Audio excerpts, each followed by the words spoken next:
In this episode of Bikers, Byways, and Highways, myself and Michael and Patty are on the second day of our 18-day trip. We'll start out going west on Interstate 40 into the panhandle of Texas. Just outside of Amarillo, we'll stop to check out the Cadillac Ranch. Continuing on to New Mexico, see some of old Highway 66 along the way, have some lunch in Tucumcari, New Mexico, ride some scenic New Mexico highways, dodge some afternoon thunderstorms, and even going through some rain and hail in the higher elevations. Arriving in Taos, New Mexico for the night.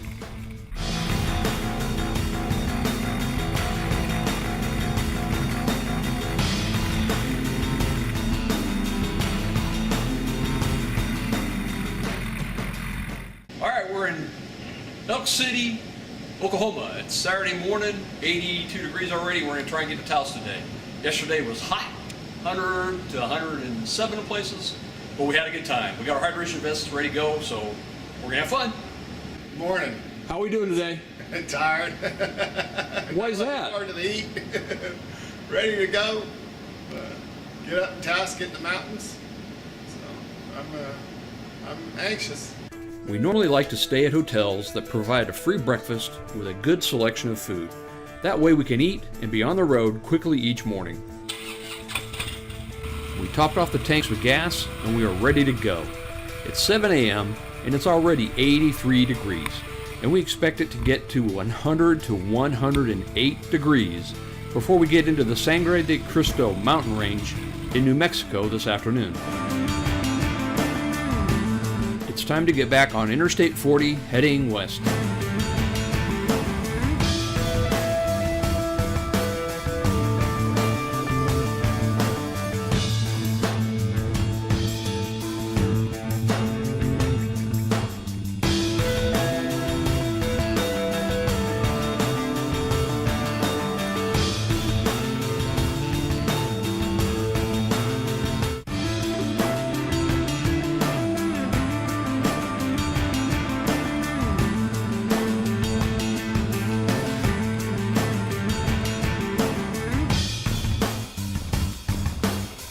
Before we knew it, we were in the panhandle of Texas. In our pre-trip planning, we saw that Shamrock, Texas had some old Highway 66 sites, so we decided to get off I-40 to take a look.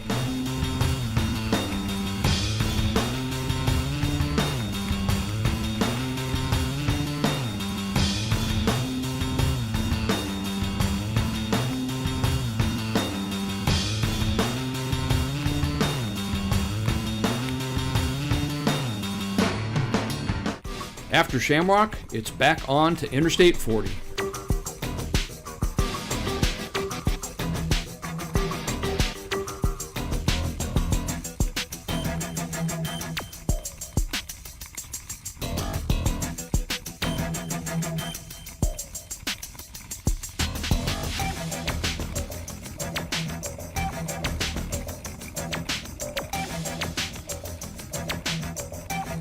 The terrain in the panhandle of Texas is fairly flat, so I'm not sure if this guy will catch anybody speeding out here, but who knows.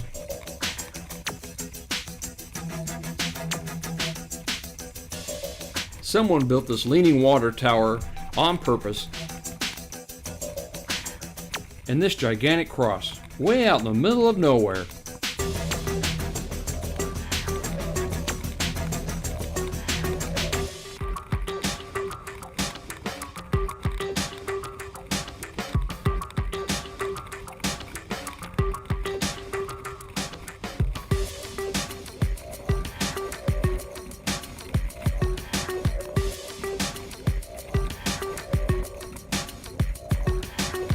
We made it to Amarillo, Texas by 11 a.m. and it was already 93 degrees. We made a quick pit stop and filled up with gas. While on our trips, we like to stop at dealerships to check them out and buy some pins and shirts if we like their logos. Just outside of Amarillo is the Cadillac Ranch. A local Texas millionaire had these 10 Cadillacs, of different model years, put here. People can come out and spray paint their graffiti on a car without getting in any trouble.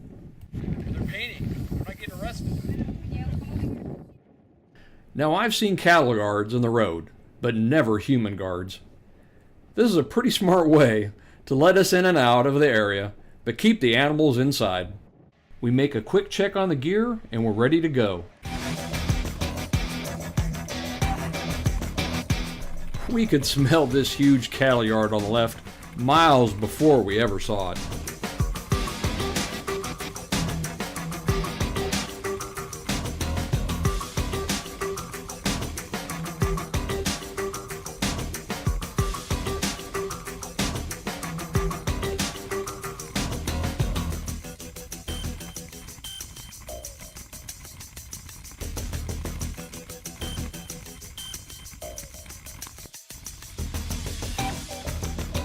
We made it to the New Mexico border in pretty good time.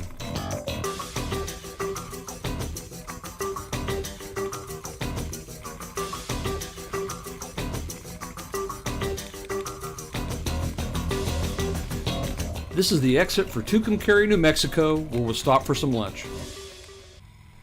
This road was the original Highway 66, and you can still see some of the old signage and buildings.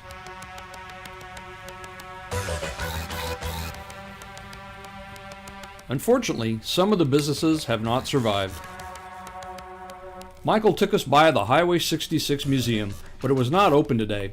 Maybe we'll catch it another time. During the ride to Tucumcari, Michael suggested we go to this restaurant on Highway 66 that he'd been to before for some really good food.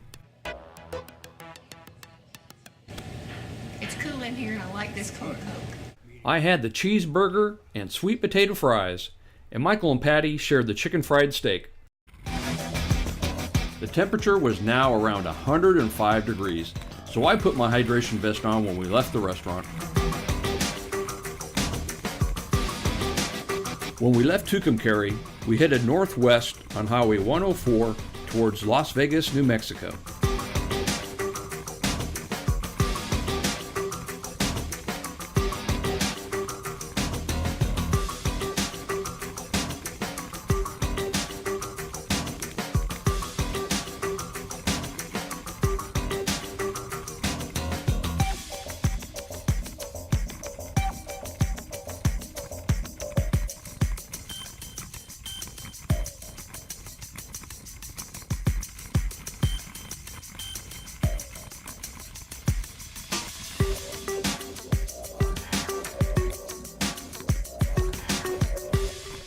We made a quick detour to check out Conchas Lake State Park.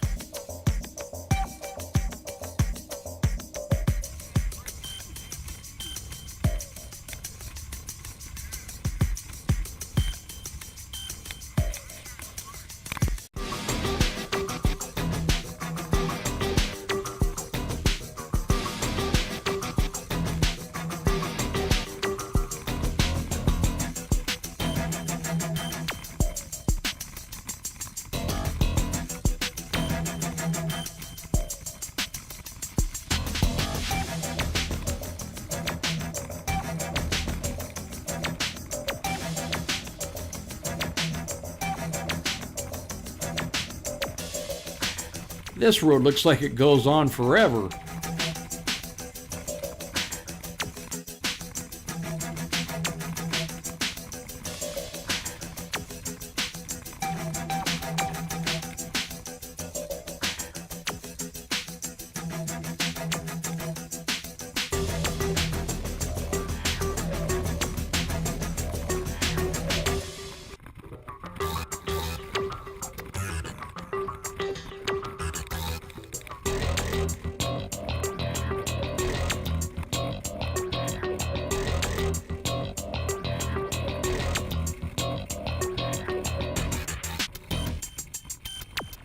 Finally, we're gaining some elevation and some curvy roads.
The local weather station was calling for scattered thunderstorms this afternoon in the higher elevations, and we could see some, but unfortunately, we were not lucky enough to get rained on.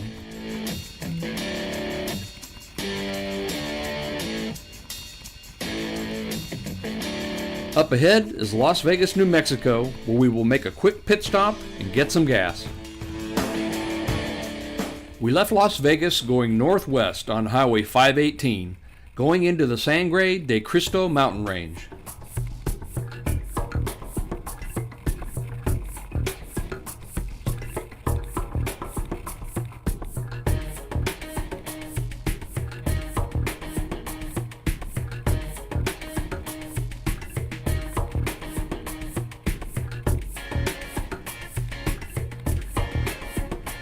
We could see the lightning and smell the rain from the thunderstorms ahead, so we pulled over and put on our rain gear. No sooner than we had gotten back on the road, the rain started, which helped the temperatures drop down into the 60s.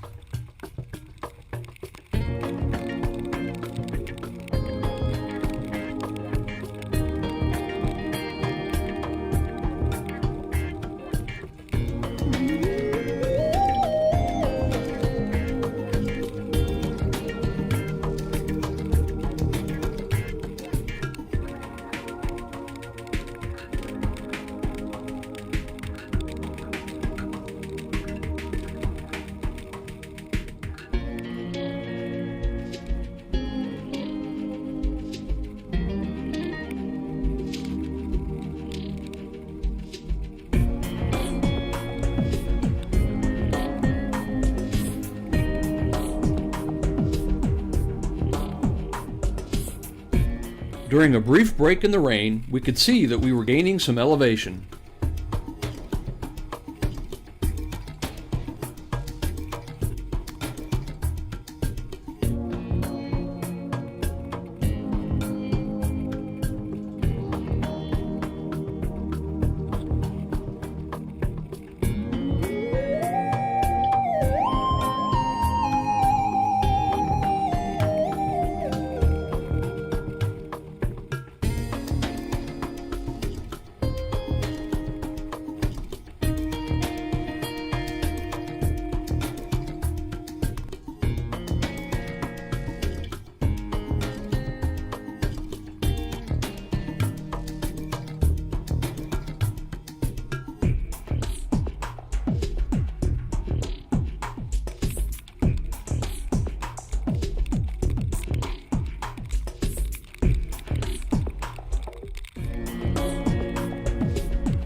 At 8,400 feet elevation, the temperature dropped into the low 40s, and the rain was mixed with some sleet, so we decided to slow it down a bit.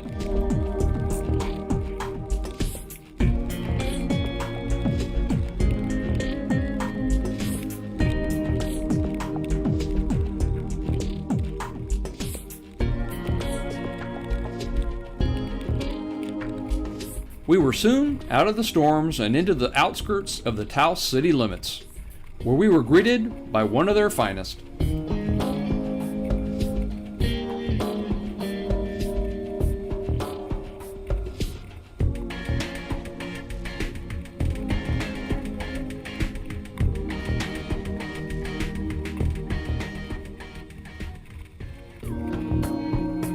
Wow, what a day. We rode 462 miles in 10.5 hours. We went through extremely dry, hot weather for most of the ride, finishing off the day the last 2.5 hours in the welcome wet and cold weather. We parked and unpacked the bikes, then went to the bar for our complimentary margaritas from the hotel.